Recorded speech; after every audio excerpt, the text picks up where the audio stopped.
अस्सलाम वालेकुम இன்னைக்கு நாம ஒரு சிக்கன் ரெசிபி செய்ய போறோம் அதாவது சிக்கன் ஃப்ரைட் ரைஸ் செய்ய போறோம் அது நம்ம எப்படி செய்யறதுன்னு சொல்லிட்டு காமிக்கிறேன் அதுக்கு முன்னாடி ஒரு சின்ன விஷயம் சொல்லிக்கிறேன் தனியாக இருக்கும்போது நீங்கள் தனிமையை உணர்வதில்லை யாரும் உங்களை பற்றி கவலைப்படாத போதுதான் தனிமையை உணர்கிறீர்கள் அதனால தனிமையா இருக்கும்போது கவலைப்படாதீங்க எப்போதும் இறைவன் நம்ம கூட இருக்கான் அப்படினு தைரியமா இருங்க அப்போ உங்களுக்கு அந்த மாதிரி தனிமையா உணர மாட்டீங்க ஓகே இப்போ நான் 4 கிளாஸ் பாஸ்மதி அரிசி எடுத்துர்க்கேன் அதுக்கு இப்போ தண்ணி நான் கொதிக்க வச்சிருக்கேன் இப்போ நான் அந்த சாப்பாடை வடிச்சிட்டு அப்புறம் நான் உங்கள்கிட்ட காமிக்கிறேன் அதுக்கு தான் நான் இதை காமிக்கிறேன் 4 கிளாஸ் அரிசிக்கு என்னென்ன தேவைன்னு சொல்லிட்டு நான் அப்புறம் சொல்கிறேன் இதில் உப்பும் கொஞ்சம் எண்ணெயும் போட்டுக்கோங்க நம்ம பிரியாணி செய்யும்போது எண்ணெயும் எலுமிச்சம்பழமும் போடணும் ஆனால் இப்போ இதில் எண்ணெய் மட்டும் போட்டால் போதும் ஃப்ரைட் ரைஸுக்கு எலுமிச்சம்பழம் சேர்க்கக்கூடாது ஓகே நம்ம இந்த ஃப்ரைட் ரைஸ் செய்யறதுக்கு 3 பல் பூண்டும் ஒரு பச்சை மிளகாவும் எடுத்துப்போம் இதை வந்து க்ரஷ் பண்ணிக்கிறோம் மிக்சியில் போட்டு க்ரஷ் பண்ணிவிட்டு நான் அப்புறம் உங்கள்கிட்ட காட்டுறேன் 100 கிராம் கேரட் எடுத்திருக்கேன் இதை ஜூலியன்ஸாக கட் பண்ணிக்கோங்க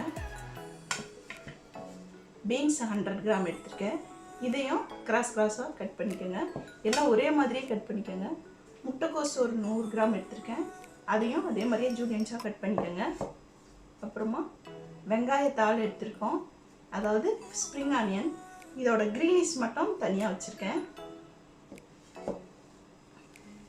அடுத்தது சிக்கன் 100 கிராம் எடுத்திருக்கேன் இதை வந்து மிளகாத்தூள் 1 ஸ்பூன் மஞ்சத்தூள் ஒரு அரை ஸ்பூன் ஜீரகம் ஒரு அரை ஸ்பூனுக்கு கம்மி 1/4 ஸ்பூன் போட்டுக்கோங்க ஜீரகம் 1/4 ஸ்பூன் மிளகு 1/4 ஸ்பூன் அப்புறமா கொத்தமல்லி தூள் ஒரு 1/4 ஸ்பூன் ஒரு தயிர் கொஞ்சம் ஒரு 2 டீஸ்பூன் அப்புறமா உப்பு கொஞ்சமாக உங்களுக்கு எவ்வளோ தேவையோ அதை போட்டுட்டு எல்லாத்தையும் பிசைஞ்சு வச்சுட்டு ஒரு அரை மணி நேரம் செஞ்சு இதை வறுத்து வச்சுக்கோங்க நான் அப்படி வறுத்து வச்சுட்டேன் முன்னையே அது உங்கள்கிட்ட என்னென்ன செஞ்சிடணும் அப்படின்னு சொல்லிட்டு உங்கள்கிட்ட இப்போ நான் சொல்கிறேன்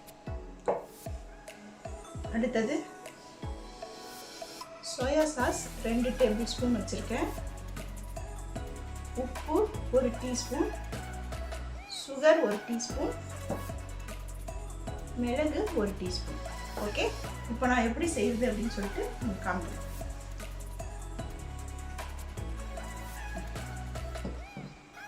அப்புறம் இந்த ஸ்ப்ரிங் ஆனியனோட ஒயிட் இருக்குங்களா அடியில் இருக்கும் அதை தான் இது போட்டு தாளிக்கணும் ஆனால் அது கொஞ்சமாக இருக்குது எனக்கு அதனால் நான் அதோட ஒரு வெங்காயம் போட்டுக்கிறேன் அது ரெண்டையும் இப்போ தாளிக்கும் போது நான் எப்படின்னு சொல்லிட்டு காமிக்கிறேன் இப்போது இதில் 4 டேபிள் ஸ்பூன் எண்ணெய் ஊற்றிக்கலாம் ஃபர்ஸ்ட் இப்போ சுகர் போடுறோம் சுகரு அது கரைஞ்சி கொஞ்சம் மேலே எழுமணுன்னு தான் அடுத்தடுத்ததாக போடணும்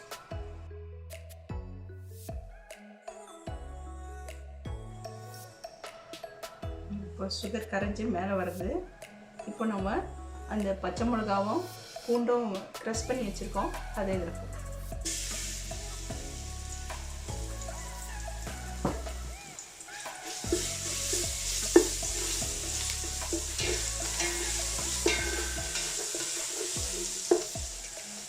இப்போ இதில் அந்த ஒயிட் ஆனியன் இருக்குல்ல அடிப்பகுதி அதை போடுறோம் அப்புறமா ஒரு ஆனியன் போடுறோம்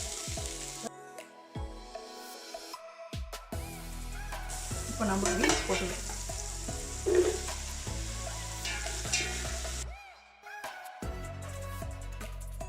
இப்போ பாருங்கள் இப்போ பீன்ஸ் கொஞ்சம் நல்லா வணங்கிச்சு இப்போ இதில் கேரட் போட்டுக்கலாம்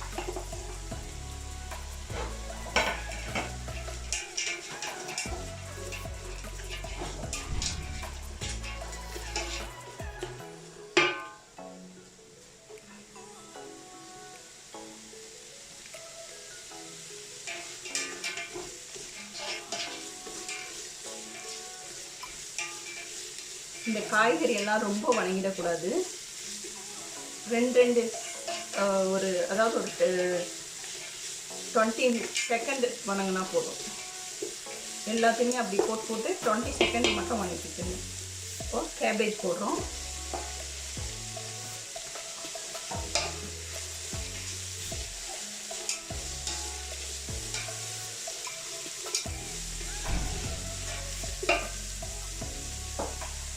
இதோட உப்பு போட்டுக்கிறோம்.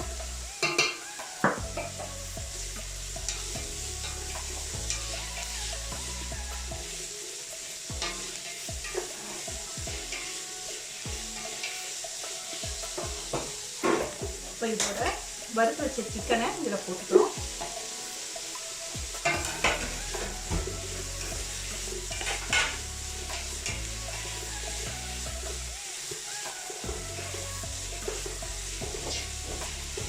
இப்போ இதோட ஒரு 3 முட்டை நம்ம அடித்து வச்சு இதை ஸ்க்ரப் பண்ணியிருக்கோம். அதை நம்ம இதில் போட்டோம்.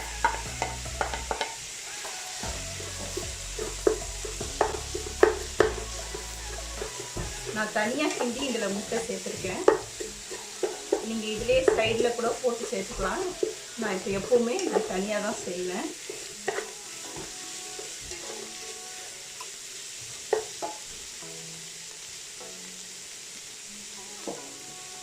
இப்போது சோயா சாஸ் 2 டேபிள் ஸ்பூன் இதில் ஊற்றிக்கலாம்.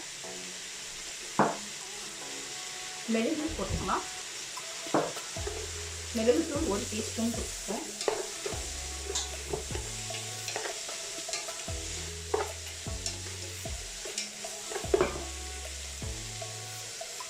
ஸ்ப்ரிங் ஆனியன் பாதி போட்டுக்கலாம்.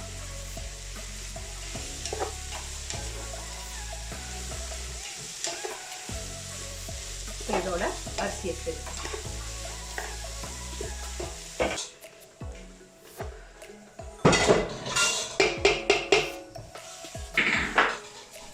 நம்ம அரிசியை வடித்து வச்சுட்டோம். அதை இதில் சேர்த்துக்கலாம்.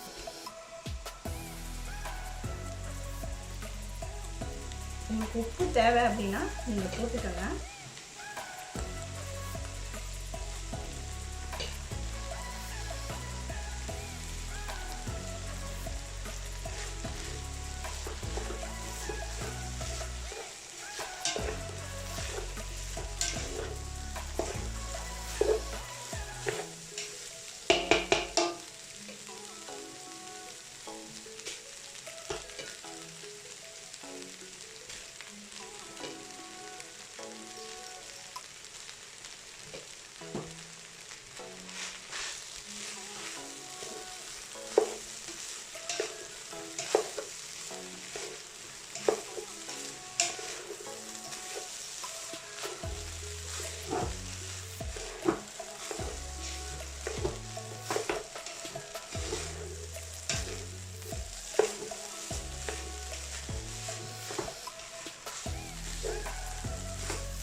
Okay, chicken fried rice ready ஆயிடுச்சு. இது வந்து கொஞ்சம் பொலன்னு இருக்கணும். ரொம்ப கொஞ்சம் அரிசி குழஞ்சிருச்சுன்னா ஃப்ரைட் ரைஸ் நல்லா வராது. அதனால் 2ஆக உடையும் போதே நீங்கள் அந்த அரிசியை வடிகட்டிட்டு நீங்கள் இதில் போட்டுடுங்க. ஓகே, நான் இதை சர்வ் பண்ணி உங்களுக்கு காட்டுறேன். சூப்பரான சிக்கன் ஃப்ரைட் ரைஸ் ரெடி ஆயிடுச்சு. நீங்கள் இதை எல்லாரும் செஞ்சு பார்க்கணும். நான் 2 வாரமாக வீடியோ போடலை, கொஞ்சம் முடியலை, வேலை இருந்துச்சு, அதனால தான் போட முடியல. நீங்கள் இது கண்டிப்பாக செஞ்சு பாருங்கள். பிள்ளைங்களுக்கெல்லாம் ரொம்ப பிடிக்கும். எல்லோரும் ட்ரை பண்ணி கண்டிப்பாக பாருங்கள். ஓகே, நான் அடுத்த வீடியோவில் உங்களை சந்திக்கிறேன்.